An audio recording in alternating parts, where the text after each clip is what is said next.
বিরাট অস্বস্তিতে মমতা। 2 লক্ষ কোটি টাকার কোনো হিসাব দেয়নি রাজ্য। ক্যাগ রিপোর্ট দেখালেন সুকান্ত। প্রায় সমস্ত সরকারি প্রকল্পের টাকা বন্ধ করে দিয়েছে কেন্দ্র। 100 দিনের কাজ সহ একাধিক খাতে টাকা আটকে রেখেছে মোদী সরকার।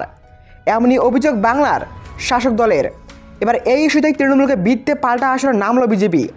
বুধবার সকালে সংসদে প্রধানমন্ত্রী নরেন্দ্র মোদীকে বাংলার বকেয়া টাকা মিটিয়ে দেওয়ার দাবি জানান তৃণমূল সাংসদ সুদীপ বন্দ্যোপাধ্যায়। জবাবে প্রধানমন্ত্রী সুদীপকে ক্যাগ রিপোর্ট পরে দেখার পরামর্শ দেন।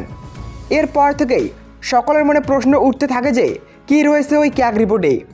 তবে সকলের জল্পনার অবসান ঘটিয়ে গতকালই সেই ক্যাগ রিপোর্ট সামনে আনলেন বিজেপির রাজ্য সভাপতি সুকান্ত মজুমদার। বুধবার সুকান্ত মজুমদার ক্যাগ রিপোর্ট সামনে আনতেই রীতিমতো শোরগোল পড়ে যায়। সুকান্ত বলেন, প্রায় 2 লক্ষ কোটি টাকার হিসেব দেয়নি মমতা সরকার। বিজেপির সাংসদের দাবি, পার্সোনাল অ্যাকাউন্ট এ প্রকল্পে টাকা নেওয়া হয়েছে, এমনটাই উল্লেখ করা হয়েছে ক্যাগ রিপোর্টে। এই এত পরিমাণ টাকা যার কোনো হিসেব নেই, সেই টাকা কোথায় গেল এই নিয়ে প্রশ্ন তুলতে শুরু করেছে গেরুয়া শিবির।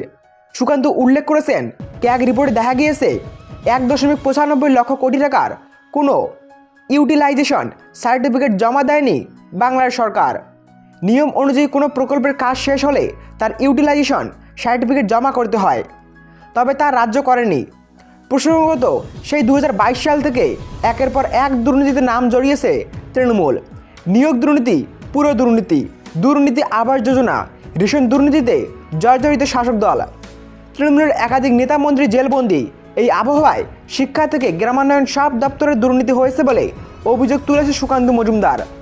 ওদিকে বিজেপি নেতা গৌরব ভাটিয়া মারাত্মক দাবি তুলে বলেন, বাংলা যা হয়েছে তা মাদার অফ অল স্ক্যাম। এদিকে কেন্দ্রীয় সরকারের বিরুদ্ধে ফের ধর্নায় বসতে চলেছে মুখ্যমন্ত্রী মমতা বন্দ্যোপাধ্যায়।